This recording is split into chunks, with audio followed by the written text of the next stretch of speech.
In portraits like this, when hair overlaps the skin, retouching becomes much more challenging. Instead of relying on heavy skin smoothing tools, this video goes back to a more fundamental approach, focusing on analyzing light on the skin and manually balancing highlights and shadows. To make the analysis easier, the first step is to create a black and white layer. In this layer, the red and yellow sliders are pulled down, because these are the primary colors of skin, which increases black and white contrast on the face. Skin dents or uneven areas are mainly caused by uneven black and white distribution. When a dark area sits next to a bright one, the eye perceives that transition as a dent. The goal here is to smooth those black and white transitions, which helps eliminate the appearance of unevenness on the skin. Temporarily turn off the black and white layer and start setting up the working layers. Create two curves adjustment layers. The top curves layer is used to brighten the image. Then, use Ctrl+I to invert the mask to black, temporarily hiding the effect, and name the layer Brighten. The bottom curves layer is used to darken the image. Use Ctrl+I to invert the mask to black and name the layer Darken. These two curves layers are then grouped together and named double curves. Turn the black and white layer back on to continue observing the light on the skin. Select the brush tool. Set the foreground color to white, opacity to around 6%, flow to 100%, and enable spacing for the brush. Select the mask on the Brighten layer and paint over the areas of skin that appear darker than their surroundings. Brightening should stop once the area matches the brightness of the surrounding skin. The image can be zoomed in when needed, and the bracket keys can be used to adjust brush size quickly. For areas that appear too bright, switch to the Darken layer and gently paint to reduce brightness until the light feels balanced again. The double curves technique, at its core, is simply the process of switching back and forth between two curves layers, one for brightening and one for darkening.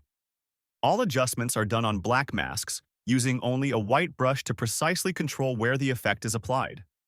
The technique itself is simple, but it takes time because everything is done manually. During the process, there is no need to zoom in too closely. Instead, viewing the image at a smaller size makes it easier to evaluate the overall light distribution across the face. The most important part is not making the skin perfectly even, but preserving the large light shapes of the face. When the major highlight and shadow areas are connected smoothly, the transitions between them become softer and more natural. This is also why skin can appear uneven, even when the texture itself is intact. Once light is broken or unevenly distributed, the surface immediately feels irregular.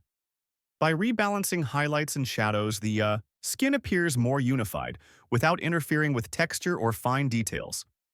The biggest advantage of double curves is that it does not imprint any effect onto the skin texture, but works purely on brightness and shadow. When light is properly balanced, the skin looks cleaner, naturally smoother, while all real texture remains fully intact. During retouching, there is no need to make every area perfect. Knowing when to stop is more important, once the major light shapes are already balanced.